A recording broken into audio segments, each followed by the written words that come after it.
Welcome students.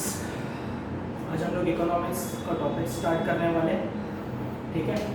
And economics के अंदर हम लोग स्टार्ट करेंगे चैप्टर नंबर 2 कंज्यूमर बिहेवियर। कुछ लोग सोच रहे होंगे कि फिर चैप्टर नंबर 1 के ऑप्शन में डालना है, तो ना, चैप्टर नंबर 1 ऑप्शन में नहीं डालना है। हम लोग चैप्टर नंबर 1 बाद में करेंगे। बाद में कब करेंगे? हम लोग सीक्वेंस में चैप्टर नंबर 2, 3, 4 और 5 खत्म करेंगे और उसके बाद में चैप्टर नंबर 1 करेंगे, ठीक है। अब चैप्टर नंबर 1 में है क्या, मैं खाली वो थोड़ा सा आप लोगों को बता देता हूँ, then we will proceed with chapter number 2, ठीक। आपका जो टोटल इकोनॉमिक्स का सिलेबस है वो दो पार्ट में डिवाइड है, जिसको आप बोल सकते हो micro economics and macro economics. Micro economics and macro economics. Chapter number 1 जो है वो इन दोनों का मिक्सचर है। वो आपको बताता है कि माइक्रो इकोनॉमिक्स का मतलब क्या होता है, एंड देन वो आपको ये बताता है कि मैक्रो इकोनॉमिक्स का मतलब क्या होता है, ठीक है। समझे मेरी बात? तो chapter number 1 is basically an overview कि आप पूरे इकोनॉमिक्स में क्या पढ़ने वाले हैं, ठीक। आपका जो सिलेबस है chapter number 2 to chapter number 5 वो माइक्रो इकोनॉमिक्स से डील करता है, और जो चैप्टर नंबर 6 से लेकर के चैप्टर नंबर 11 या 12 जो भी लास्ट लेसन है वो डील करता है विद मैक्रो इकोनॉमिक्स, ठीक है। अब एक छोटा सा ओवरव्यू कि माइक्रो इकोनॉमिक्स क्या होता है एंड मैक्रो इकोनॉमिक्स क्या होता है, तो आप इसको ऐसे समझ सकते हो कि माइक्रो इकोनॉमिक्स जो है वो एक इंडिविजुअल यूनिट से डील करता है। Individual house hold, individual person, individual business, तो इंडिविजुअल से डील करता है। और जो मैक्रो इकोनॉमिक्स है वो डील करता है with the economy as a whole, वो पूरी इकोनॉमी के साथ डील करता है, ठीक। एग्जांपल के तौर पे अगर एक फॉरेस्ट का एग्जांपल ले लिया जाए, फॉरेस्ट में कई किस्म के जानवर होते हैं, तो मैं एक वॉर्म का एग्जांपल लेता हूं और एक बर्ड का एग्जांपल लेता हूं। अगर आप वॉर्म आई व्यू से किसी चीज को देखोगे तो वॉर्म आई व्यू में आपको सिर्फ एक पर्टिकुलर झाड़ जो सामने होगा वो दिखेगा, या आपके सामने जो एक पर्टिकुलर ऑब्जेक्ट होगी आपको वो दिखेगा, क्योंकि वॉर्म खुद एक छोटा सा जानवर होता है, कीड़ा होता है जो काफी छोटा है और वो जमीन पे रेंगता है, एंड जब वो रेंगता है तो उसको वही चीज दिखेगी जो उसके सामने है। तो माइक्रो इकोनॉमिक्स जो है ना वो डील करता है with an individual person, individual business, individual house hold, individual कोई भी चीज जहां पे हम लोग किसी एक अकेले यूनिट को ऑब्जर्व करते हैं या उसके बारे में स्टडी करते हैं, तो उसको हम लोग बोलते हैं कि it is a micro economics. Macro economics से एग्जांपल लेना है तो we will see bird eye view. अब जब बर्ड आसमान में फ्लाइट लगाती है, उड़ती है, तो वो पूरे फॉरेस्ट को देख सकती है, वो सिर्फ एक पेड़ को नहीं देखेगी, वो पूरे फॉरेस्ट को देखेगी। तो जब हम लोग बात करते हैं मैक्रो इकोनॉमिक्स की, तो मैक्रो इकोनॉमिक्स एक पेड़ से डील नहीं करता है, मैक्रो इकोनॉमिक्स पूरे जंगल से डील करता है, वो पूरे फॉरेस्ट को देखेगा। तो micro economics deals with individual units and macro economics deals with economy as a whole, ठीक। बस ये इतना ओवरव्यू है। हम लोग चैप्टर नंबर 1 जब पढ़ेंगे तो हम लोग देख लेंगे कि चैप्टर नंबर 1 के अंदर क्या क्या सारी टॉपिक्स है, क्या नहीं है। फिलहाल हम लोग चैप्टर नंबर 2 स्टार्ट करेंगे। अब चैप्टर नंबर 2 का जो कोर नाम है, मेन नाम है, वो है कंज्यूमर बिहेवियर। चैप्टर नंबर 3 का नाम भी कंज्यूमर बिहेवियर है, चैप्टर नंबर 4 का नाम भी कंज्यूमर बिहेवियर है। जैसे कि हम लोग बात कर रहे थे micro, it deals with individual, तो यहाँ पे हम लोग एक इंडिविजुअल कंज्यूमर के बिहेवियर को स्टडी करने वाले हैं। देन हर लेसन का उनका एक सब चैप्टर नेम होगा, तो इस चैप्टर का नाम है यूटिलिटी एनालिसिस, अगले चैप्टर का नाम होगा चैप्टर नंबर 3 का डिमांड एनालिसिस, और लास्ट वाले चैप्टर का जो 4th है इसके अंदर उसका नाम होगा सप्लाई एनालिसिस, ठीक है। तो सब कंज्यूमर से डील करता है, इंडिविजुअल कंज्यूमर किस तरह बिहेव करेगा, बट उनका एक नाम है। तो इस चैप्टर को हम लोग यूटिलिटी एनालिसिस के नाम से बुलाएंगे, यूटिलिटी एनालिसिस। तो chapter number 2 we will deal with utility analysis.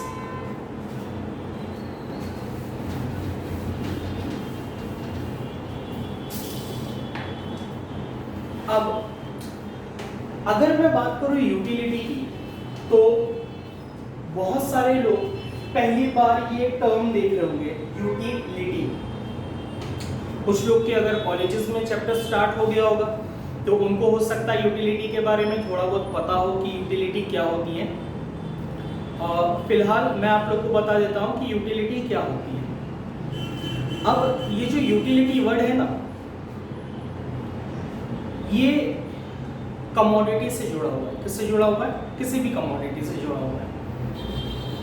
Her commodity में यूटिलिटी होती है, मैं ऐसे बोल सकता हूँ, हर कमोडिटी में यूटिलिटी होती है।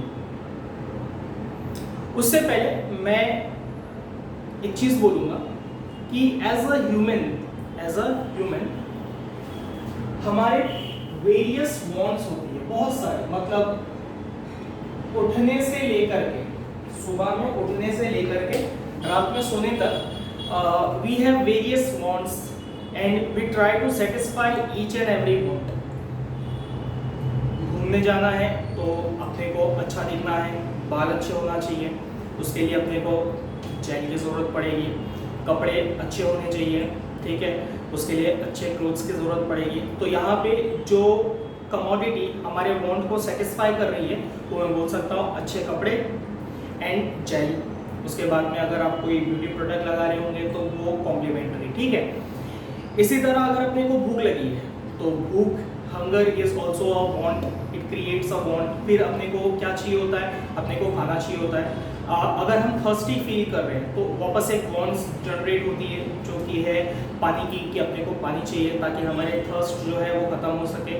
तो दिन भर में सुबह सोने से लेकर, उठने से लेकर के रात में सोने तक हमारी वेरियस नंबर ऑफ वांट्स दिन भर में पैदा होती है एंड उस वांट्स को हम लोग सेटिस्फाई करने की कोशिश करते हैं, ठीक है। एंड उस सेटिस्फैक्शन की कोशिश में हम लोग वेरियस नंबर ऑफ प्रोडक्ट का डिमांड करते हैं, ठीक है। अपने वांट्स को सेटिस्फाई करने के लिए हम क्या करते हैं? हम अलग अलग प्रोडक्ट्स की डिमांड करते हैं।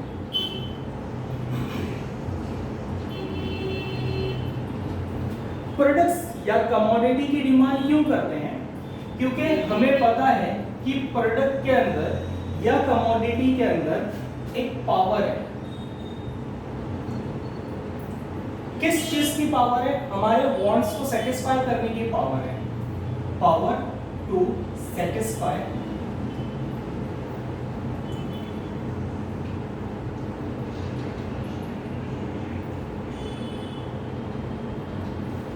हर प्रोडक्ट के अंदर एक पावर होती है जो हमारे वांट्स को सेटिस्फाई करती है। जिस पॉइंट पे हमें एक वांट जनरेट होती है, हमारे अंदर एक ख्वाहिश पैदा होती है, तो हम उस ख्वाहिश को पूरा करने के लिए एक पर्टिकुलर कमोडिटी का डिमांड करते हैं एंड वो पर्टिकुलर कमोडिटी या वो पर्टिकुलर प्रोडक्ट हमारे वांट्स को सेटिस्फाई करती है। तो इससे हमने क्या डिराइव किया? हमने ये डिराइव किया कि हर प्रोडक्ट के पास एक पावर है, ठीक है, to satisfy a human wants. अब जैसे कि अगर मैं बात करूं पानी, water is a product, it has power to satisfy human wants. अगर आदमी थर्स्टी है, अगर मैं बात करूं फूड, तो food is a product, is a commodity, it has power to satisfy human wants. अगर मैं बात करूं बोर्डम की, कि हमें बोर हो रहा है, जैसे कि अभी लॉकडाउन चल रहा है और हर बच्चा घर में बैठे बैठे बोर हो रहा है, उनको नहीं पता है क्या करना है, तो वो लोग अपना मोबाइल स्टार्ट करते हैं और उसके अंदर गेम खेलना शुरू करते हैं, यूट्यूब चलाते हैं या कोई दूसरी एक्टिविटी करना शुरू कर देते हैं। तो यहाँ पे हमारा प्रोडक्ट जो हमारे वांट्स को सेटिस्फाई कर रहा है, जो हमारे बोर्डम को दूर कर रहा है, वो कौन है? मोबाइल। तो mobile phone is a product who has a power to satisfy the human want. तो हर कमोडिटी के अंदर एक पावर होती है जो हमारे वांट्स को क्या कर सकता है? सेटिस्फाई कर सकता है। तो ये जो टर्म है ना, the power to satisfy the human want, इनको एक वर्ड में अगर मुझे बोलना है तो मैं उसको बोलूंगा यूटिलिटी।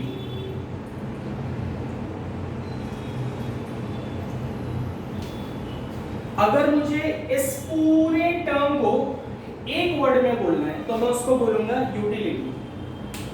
होप कि आपको पता चल गया होगा कि यूटिलिटी का मतलब क्या है। मैं एक बार फिर शॉर्ट में रिपीट करूंगा। अगर आप टेक्स्ट बुक के अंदर जो मैंने आप लोगों को नोट्स प्रोवाइड किया है, अगर आप वो नोट्स देखोगे तो उसके अंदर उसके ऊपर एक छोटा सा डेफिनेशन लिखा हुआ है एक लाइन का, want satisfying power of a commodity is called as utility. Want satisfying power of a commodity is called as utility. वही चीज को मैंने यहाँ पे अलग टर्म्स में लिखा है, ठीक है। फिर रिपीट करेंगे, जो कमोडिटी के अंदर शक्तियां होती है ह्यूमंस के वांट्स को सेटिस्फाई करने के लिए, तो उन शक्तियों को हम लोग क्या बोलेंगे, यूटिलिटी। ठीक है, उन शक्तियों को हम लोग क्या बोलेंगे, utility. Utility is the want satisfying power of a commodity. ठीक, तो अब मैं आप लोग के इंट्रोडक्शन का पहला वाला पैराग्राफ रीड कर रहा हूँ। होप आप सबके पास ऐसी हार्ड कॉपी होगी नोट्स की। ठीक है, मैंने ये नोट्स अक्सरों को दे दिया है, जिनको नहीं मिला है वो लोग कोशिश करें कलेक्ट करने की, या फिर अगर कोई बहुत दूर रहते हैं उस साइड पर, मतलब दोस्ती या फिर शिलपाटा साइड पर, तो आई एम प्लानिंग कि वो साइड एक दिन मैं निकलूं और मैं उनको नोट्स प्रोवाइड कर दूं, ताकि उनके पास भी कुछ मटेरियल आ जाए पढ़ने के लिए। इसके लिए मेरे को 2 दिन या 1 दिन लगेगा, मतलब कल तो संडे है, हो सकता है मंडे या ट्यूसडे तक I will do my best कि मैं वो साइड पर आकर के उनको नोट्स प्रोवाइड कर दूं। ठीक है, फिलहाल मैं आप लोग के लिए नोट्स रीड कर रहा हूँ। जिनके पास नोट्स है वो अपनी नोट्स निकालेंगे और नोट्स में लिखेंगे कि क्या लिखा हुआ है। Introduction, going with the introduction, पहला पैराग्राफ। आप लोग पहले पैराग्राफ में देखोगे कि यही चीज लिखी हुई जो मैंने यहाँ पे लिखा है। Every individual has certain wants, मतलब हर आदमी के कुछ ना कुछ वांट्स होती है, दिन भर में जनरेट होती रहती है। हर मतलब कोई इंडिविजुअल या कोई बच्चा जो कैमरे के वो साइड बैठा है ये नहीं बोल सकता है, या दुनिया में कोई आदमी ये नहीं बोल सकता है मेरे तो कोई वांट्स ही नहीं है। अगर कोई ऐसा बोलता है ना तो समझ जाओ वो साधु है, मतलब वो उसको दुनिया से कोई लेना देना नहीं, लेकिन फिर भी उस आदमी को भूख लगती है। ठीक है, तो वांट्स लगी हुई है। कोई इंसान ऐसा नहीं जो ये बोल सकता है कि भाई हम दुनिया के ऊपर है। वो मतलब एक बार आदमी मर गया ना तो फिर वो वांट नहीं करेगा। ठीक है, आप कभी देखिए हो मुर्दे को बोलेगा मेरे को भूख लगी है, या मुर्दा बोलेगा मेरे को बाल अच्छे से बना दो ना।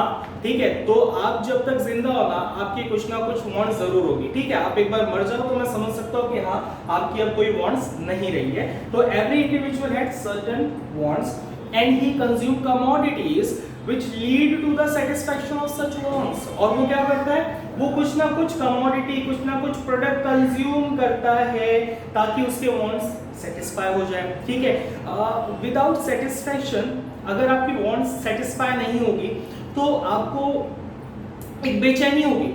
आप पूरी मेहनत करोगे कि किसी भी तरह हमारी वांट सेटिस्फाई हो जाए। फॉर एग्जाम्पल, अगर आपको बहुत प्यास लगी है और कहीं पर पानी नहीं मिल रहा है तो आपका मतलब आप कहीं भी हो, मतलब वो लोकेशन पे पानी नहीं होगा तो आपके माइंड में बस एक बेचैनी होगी और आपके माइंड में एक ही चीज चलेगा कि किस तरह मुझे पानी मिल जाए। आप जहां भी रास्ते में चलते रहोगे, आप इधर मुंडी घुमाओगे, आप उधर मुंडी घुमाओगे, इधर उधर की कोई दुकान खुली है क्या पानी मिल जाए। जैसे कि अगर आप कभी लॉकडाउन में नीचे उतरे होंगे और आपको कुछ खाने का अर्ज हुआ होगा, ठीक है, और आप यहाँ वहाँ दुकान दिख रहा है, यार ये खुली मिल जाए, यार वो खुली मिल जाए, कुछ खुला मिल जाए ताकि मैं कुछ खा लूं चटपटा सा। ठीक है, तो एक बेचैनी हमारे अंदर होती है जब तक वो वांट सेटिस्फाई नहीं होती है। तो जब एक ह्यूमन बीइंग्स की वांट जनरेट होती है, एक अर्ज पैदा होता है, तो उसको सेटिस्फाई करने के लिए वो क्या करता है, कमोडिटी कंज्यूम करता है। वो कमोडिटी कुछ भी हो सकती है। आपको गर्म लग रहा है तो आप लोग क्या करते हो, फैन ऑन करोगे या आप लोग एसी ऑन करोगे। ठीक है, या अगर नेचुरल हवा चल रही तो आप खिड़की के पास जाओगे। तो यहाँ पर भी कंजम्पशन वर्ड का मतलब ये नहीं कि आपको उसको खाना पड़ेगा। कंजम्पशन वर्ड का मतलब है कि आपको उसको इस्तेमाल करना पड़ेगा। पंखा हवा दे रहा है, आप फैन कंज्यूम कर रहे हो, इस्तेमाल कर रहे हो। एसी हवा दे रहा है, आप एसी की हवा को कंज्यूम कर रहे हो। आप नेचुरल एयर कंज्यूम कर रहे हो। Air is also a commodity जो कि नेचर की तरफ से है, फ्री ऑफ कॉस्ट है, लेकिन but it is a commodity in economic sense. तो आप यहाँ पे कंज्यूम वर्ड का ये मतलब नहीं है कि आपको उसको खाना पड़ेगा। कंज्यूम वर्ड का मतलब है आपको उसको इस्तेमाल करना पड़ेगा। ठीक है, तो अ पर्सन की जब एक वांट जनरेट होती है तो वो क्या करता है, उस वांट्स को सेटिस्फाई करने के लिए कुछ ना कुछ कमोडिटी को कंज्यूम करता है। ठीक है, इस्तेमाल करता है। आगे देखते हैं। It means that the commodity have a capacity to satisfy human wants. Commodity have a capacity, capacity को पावर बोल सकते हैं। Commodity has a capacity to satisfy human want, मतलब हर कमोडिटी के अंदर पावर होती है जो ह्यूमन वांट्स को सेटिस्फाई कर सकती है। आगे, therefore in general term we say that a commodity is useful if it satisfy our want। तो जनरल टर्म में, ठीक है, हम ऐसे बोल सकते हैं कि अगर कोई कमोडिटी मेरी वांट्स को सेटिस्फाई कर सकती है तो it is useful, it is useful. जैसे कि अगर मुझे बोर्ड पे लिखना है तो मेरी वांट को कौन सेटिस्फाई कर सकता है, ये मार्कर। तो मार्कर इज यूजफुल टू मी।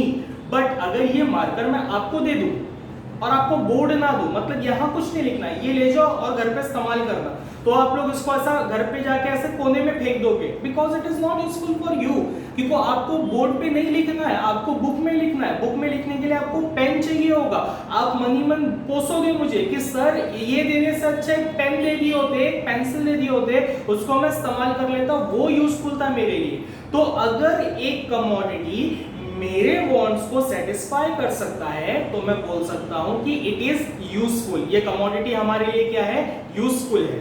आगे, in economics the want satisfying power of a commodity is called as utility. Economics के अंदर यूटिलिटी क्या है, want satisfying power of a commodity. Utility is, यही चीज लिखी हुई है, utility is wants satisfying power of a commodity is called as utility economic sense में। ये आप डेफिनेशन के तौर पे लिख सकते हो, utility is want satisfying power of a commodity। तो बेसिकली जब भी मैं बोलूं यूटिलिटी तो आपके दिमाग में ये टर्म आ जाना चाहिए, ठीक है। जब मैं बोलूं यूटिलिटी तो आपके दिमाग में आना चाहिए कि कमोडिटी की वो शक्तियां जो हमारे वांट्स को सेटिस्फाई कर सकती है, वो यूटिलिटी, ठीक है। आगे फिर से वही चीज लिखा है, utility is the capacity of a commodity to satisfy particular human want, ठीक है। तो वही यूटिलिटी को रिप्लेस कर दो, want satisfying power of a commodity to satisfy particular human want, वही चीज लिखा हुआ है, ठीक है। अब सेकंड पैराग्राफ में उसने कुछ डिस्कशन किया है, ठीक है। फर्स्ट लाइन में रीड कर दे रहा हूं, also utility and satisfaction are two different terms but they are interrelated.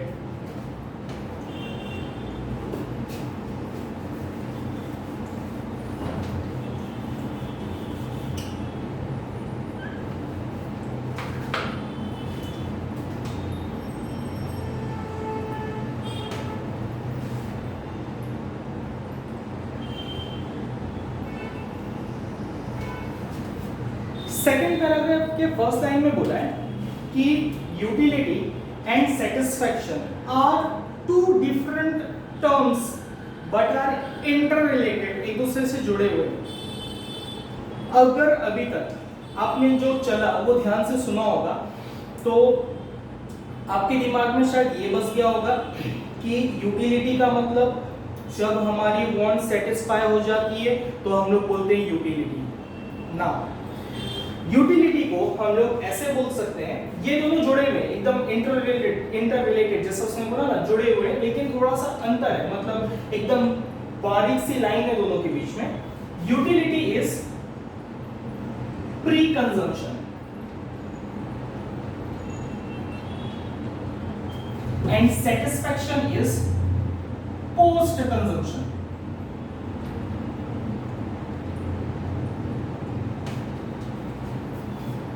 Pre और पोस्ट का फर्क है, बोलोगे सर छोड़ो मैं बता दो क्या, ठीक है। जैसे कि गर्मी थोड़े दिन पहले तक थी, अभी बारिश होने लग गई तो मौसम थोड़ा ठंडा हो गया। गर्मी के मौसम में जब बहुत ज्यादा गर्म हो जाता है और अगर हमारे घर में एसी है, एग्जांपल के तौर पे, जिनके घर में एसी नहीं है वो फैन एज्यूम करना, हमारे घर में एसी है या फैन है, तो जब सुबह सुबह हम उठे तो मालूम पड़ा कि हम उठने से रहे तो घर वालों ने एसी या फैन बंद कर दिया है। तो जब हम उठे तो फुल पसीने में लथपथ थे, एकदम मतलब हालत खराब, कि वो हम ऐसे ही उठते हैं। नींद इतनी प्यारी होती है ना, हम तब तक नहीं उठते जब तक हमारे रूम का फैन या एसी बंद ना हो जाए, वरना घर में कोई कितना भी चिल्लाता रहे, ओट ओट ओट, हम लोग उठने को नहीं तैयार होते। अभी तो मतलब कॉलेज भी नहीं है ना क्लास है, तो अब उठ के करूँ क्या, मतलब अब तो हमारे पास कोई टारगेट भी नहीं रहा है कि उठ के ये करना है, उठ के फिर सोना है, ऐसा हो गया है, ठीक है। तो अब घर वाले लोग उठाने के लिए क्या कर रहे हैं, एग्जाम्पल के तौर पे सूरज चढ़ गया है, 12 बज रहे हैं, आप लोग अभी तक सो रहे हो, घर वालों ने पंखा या एसी बंद कर दिया, ठीक, बंद कर दिया। अब जब आप उठे तो पसीने में लथपथ थे।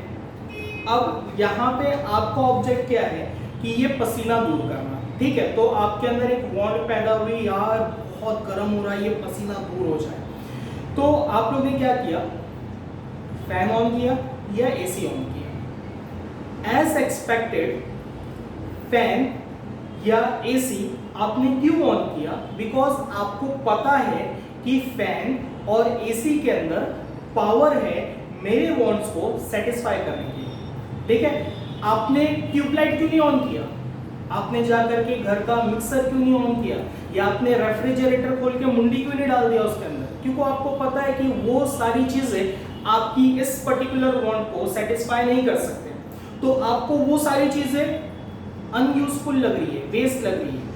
अभी आपको यूटिलिटी नजर आ रही है, आपको दिख रहा है कि मेरी वांट्स को सेटिस्फाई करने की पावर किन कमोडिटी में है, तो या तो फैन मेरी ये वांट को सेटिस्फाई कर सकता है, या तो फैन के पास पावर है, या तो एसी के पास पावर है, वो मेरे वांट्स को सेटिस्फाई कर सकता है। तो आपको यूटिलिटी नजर आई इन फैन एंड इन एसी, ठीक है। तो मैं बोल सकता हूं यूटिलिटी इज प्री कंजम्पशन। अभी आपने फैन ऑन नहीं किया है, अभी आपने एसी ऑन नहीं किया है, आपको फैन और एसी के अंदर यूटिलिटी मिल रही है। यू नो कि वो मेरे गर्म को दूर कर सकता है, मेरी गर्मी को भगा सकता है, रूम के टेम्परेचर को गिरा सकता है, मुझे नॉर्मल टेम्परेचर पर ला सकता है। तो it is pre consumption. Pre मतलब इस्तेमाल करने से पहले। आप लोग ने वर्ड सुना होगा primary and pre primary. Primary मतलब फर्स्ट स्टैंडर्ड के बाद, प्री प्राइमरी मतलब फर्स्ट स्टैंडर्ड से पहले। तो प्री कंजम्पशन, फैन और एसी को देख करके लगा ये वो प्रोडक्ट है जो मेरे वांट्स को सेटिस्फाई कर सकता है, मतलब आपको उसके अंदर यूटिलिटी नजर आ रही है, ठीक है। अब उठे और आपके फैन को और एसी को ऑन किया। ऑन जैसे ही आपने किया तो दो चीज हो सकती है, या तो आपकी वांट सेटिस्फाई होगी या तो आपकी वांट सेटिस्फाई नहीं होगी, ठीक।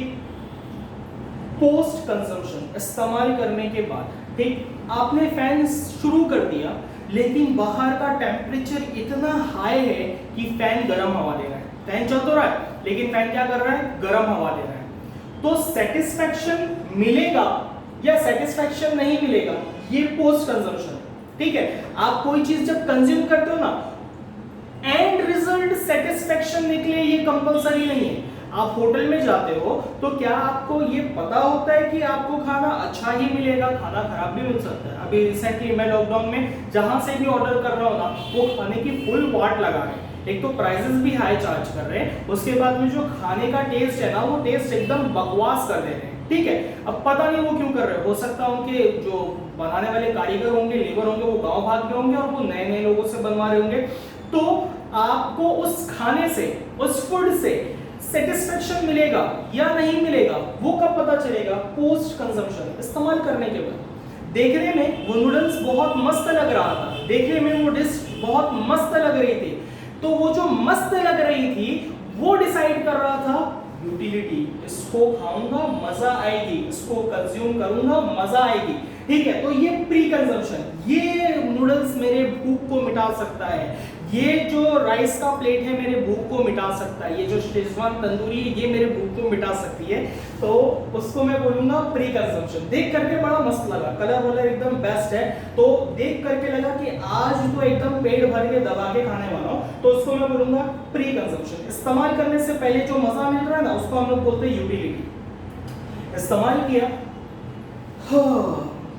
हो सकता है खाना अच्छा हो, खाना अच्छा हुआ तो सेटिस्फैक्शन मिलेगा, और अगर खाने में उन लोग ने वाट लगा दिया है तो सेटिस्फैक्शन नहीं मिलेगा। तो सेटिस्फैक्शन इज पोस्ट कंजम्पशन। इस्तेमाल करने के बाद पता चलेगा कि सेटिस्फैक्शन मिलेगा या सेटिस्फैक्शन नहीं मिलेगा, बट दे आर जुड़े हुए हैं। ये दोनों मतलब एक लम्हे के अंदर होता है। यहां मुझे दिखा फैन के अंदर यूटिलिटी मिली, यहां मैंने फैन ऑन किया, अगले ही पल पता चल जाएगा सेटिस्फैक्शन मिलेगा या नहीं मिलेगा, ठीक है। They are interrelated. ये प्री कंजम्पशन, ये पोस्ट कंजम्पशन, दोनों में बहुत हल्का सा अंतर होता है। कभी कभी लोग उनको अल्टरनेटिवली इस्तेमाल कर लेते हैं, लेकिन इकोनॉमिक सेंस में गलत हो जाता है। यूटिलिटी मतलब, यूटिलिटी का मतलब प्रोडक्ट को देख करके उसके अंदर एक पावर है हमारे वांट्स को सेटिस्फाई करने की, वो पावर को यूटिलिटी बोलूंगा। और अगर वो प्रोडक्ट को इस्तेमाल करने के बाद वो प्रोडक्ट बराबर से काम करता है तो उनको सेटिस्फैक्शन देगा, वो पोस्ट कंजम्पशन होता है। एक और एग्जांपल छोटा सा, मार्कर। लॉकडाउन था, मैंने 2 महीने तक इसको इस्तेमाल नहीं किया, अब मुझे लेक्चर स्टार्ट करना है, मैंने मार्कर उठाया। क्यों मार्कर उठाया? क्योंकि लेक्चर लेने के लिए बोर्ड पर लिखना है, तो बोर्ड पे लिखने के लिए मुझे इसमें यूटिलिटी नजर आ रही है। मुझे पता है कि ये प्रोडक्ट मेरे वांट को सेटिस्फाई कर सकता है, तो मैंने ये उठा लिया, मुझे इसमें यूटिलिटी नजर आई। मैंने आया और मैंने बोर्ड पे लिखना शुरू कर दिया, और जैसे ही मैं लिखा ये वर्क नहीं कर रहा है, एज्यूम करो वर्क नहीं कर रहा है, तो ये वर्क नहीं कर रहा है तो मैं बोलूंगा सेटिस्फैक्शन नहीं मिला। और अगर ये वर्क कर रहा है तो मैं बोलूंगा सेटिस्फैक्शन मिला। तो सेटिस्फैक्शन इज पोस्ट कंजम्पशन, इस्तेमाल करने के बाद ही पता चलेगा। इस्तेमाल करने से पहले जो मिल रहा था वो था यूटिलिटी, और इस्तेमाल करने के बाद जो मिलेगा वो मिलेगा सेटिस्फैक्शन। अगर मार्कर चला तो मैं बोलूंगा आई एम सेटिस्फाइड, मार्कर चल रहा है, और अगर नहीं चला तो पूरा मूड खराब, ठीक है, अनसेटिस्फाइड। ठीक, तो यूटिलिटी इज प्री कंजम्पशन, इस्तेमाल करने से पहले अगर मुझे किसी कमोडिटी के अंदर ऐसा फील हो रहा है कि ये मेरे वांट को सेटिस्फाई कर सकता है, it means that product has utility for me. Okay, and जब मैं उसको कंज्यूम करता हूं तो एंड रिजल्ट हो सकता है अच्छा हो सकता है बुरा हो, उससे मुझे फर्क नहीं पड़ता है। बस मैं ये बोलूंगा कि satisfaction is post consumption. Satisfaction चाहिए तो आपको उसको इस्तेमाल करना पड़ेगा, इस्तेमाल करने के बाद पता चलेगा कि वो प्रोडक्ट हमें सेटिस्फाई कर सकता है या नहीं कर सकता है। ठीक है, आगे रीड करेंगे उसके पैराग्राफ के अंदर क्या लिखा हुआ। लिखता है utility is pre consumption and satisfaction is post consumption. जो चीज मैंने अभी एक्सप्लेन किया हूं इलैबोरेट करके, वहां पे खाली एक टर्म में लिख दिया है। आगे चल के एक पॉइंट आएगा प्रॉपर इसके ऊपर, pre consumption and post consumption के ऊपर, वहां पे मैं एक बार फिर ये चीज को रिपीट कर दूंगा, लेकिन तभी मैं शॉर्ट में रिपीट करूंगा। आगे लिखता है utility is assumed satisfaction. Assumed satisfaction क्यों? जब मैंने ये मार्कर देखा तो मुझे पता चला ये मार्कर मेरे वांट को सेटिस्फाई कर सकता है, तो आई अज्यूम्ड कि ये मार्कर मेरे वांट को सेटिस्फाई करेगा। सामने जो तंदूरी मुर्गी रखी हुई थी, आई अज्यूम्ड कि ये मेरे भूख को सेटिस्फाई करेगा। ठीक है, तो utility is assumed consumption. Assume, मैंने मान लिया कि ये सेटिस्फाई करेगा, लेकिन करेगा या नहीं करेगा वो कब पता चलेगा? बाद में, पोस्ट कंजम्पशन। तो आगे क्या लिखता है? Utility is assumed satisfaction, but satisfaction is something that is actually realized. लेकिन satisfaction क्या है? जो एक्चुअल में रियलाइज होगा खाने के बाद। अगर वो तंदूरी में नमक ही नहीं है तो मैं बोलूंगा यक्स व्हाट इज दिस। अगर मार्कर चल ही नहीं रहा है मैं बोलूंगा अरे यार चल नहीं रहा है। अगर पंखा गर्म हवा फेंक रहा है मैं बोलूंगा अरे यार क्या फायदा पंखे का। अगर एसी कूल कर ही नहीं रहा है मैं बोलूंगा अरे यार। तो सेटिस्फैक्शन इज एक्चुअली रियलाइज्ड, और वो कब होगा? After consumption. ठीक, तो utility is assumed satisfaction and satisfaction is something which is actually realized, जो हम एक्चुअल में महसूस करते हैं हम उसको satisfaction बोलेंगे। आगे, consumption of goods and services depend upon utility। हम किस कमोडिटी को कंज्यूम करेंगे वो डिपेंड करता है यूटिलिटी पे। मुझे बोर्ड पे लिखना है तो मैं किस कमोडिटी को कंज्यूम करूंगा, मार्कर को या पेन को? आप लोग बोलोगे सर मार्कर को, तो मैं डिमांड करूंगा फॉर मार्कर। मैं वो सेंटेंस पे रीड कर रहा हूं आपके लिए। लिखता है consumption of goods and services, मैं पेन कंज्यूम करूंगा या मैं मार्कर कंज्यूम करूंगा? वो किस पे डिपेंड करता है? तो लिखता है डिपेंड ऑन यूटिलिटी। मुझे अगर बुक में लिखना है तो यूटिलिटी पेन में नजर आएगी, मुझे अगर बोर्ड पे लिखना है तो मुझे यूटिलिटी मार्कर पे नजर आएगी। अगर मुझे बुक पे कवर पे लिखना है जो प्लास्टिक कोटेड है तो मुझे परमानेंट मार्कर के अंदर यूटिलिटी मिलेगी। तो यूटिलिटी जो है वो डिपेंड करता है डिमांड के ऊपर, ठीक है, वांट्स के ऊपर। आगे, every product possesses power to satisfy human want। ये पॉइंट जा चुकी है कि हर प्रोडक्ट के अंदर ह्यूमन के वांट को सेटिस्फाई करने की पावर होती है। The inner quality of a commodity which satisfy the human want is called as utility। मतलब जो कमोडिटी के अंदर की पावर होती है वांट्स को सेटिस्फाई करने की, उसको हम लोग बोलते हैं यूटिलिटी। ठीक है, ये इंट्रोडक्शन था। ठीक, नेक्स्ट टॉपिक जो हमारा पहला क्वेश्चन स्टार्ट हो रहा है वो है what are the features of utility. तो व्हाट आर द फीचर्स हम लोग मंडे से स्टार्ट करेंगे। ठीक, कल संडे है, कल कोई लेक्चर नहीं आएगा। आज बस खाली इंट्रोडक्शन, आज ओसी का लेक्चर भी नहीं होगा, ओसी का लेक्चर मंडे से स्टार्ट हो जाएगा। ठीक है। मैं तब तक उसी की नोट्स रेडी कर दूंगा और जैसे ही नोट्स रेडी होगी मैं आप लोग को एक मैसेज शूट कर दूंगा। जो लोग क्लास पे आके ले सकते हैं वो लोग क्लास पे से आके कलेक्ट कर ले, और जो लोग नहीं कलेक्ट कर सकते हैं, शिलपाटा साइड रहते हैं, वो लोग मुझे एक मैसेज डाल दे और मुझे अपना एड्रेस दे दे, तो मैं नियरेस्ट लोकेशन पे आकर के आपको कॉल कर दूंगा और आप लोग नीचे आकर के नोट्स कलेक्ट कर लेना। ठीक है, थैंक यू वेरी मच।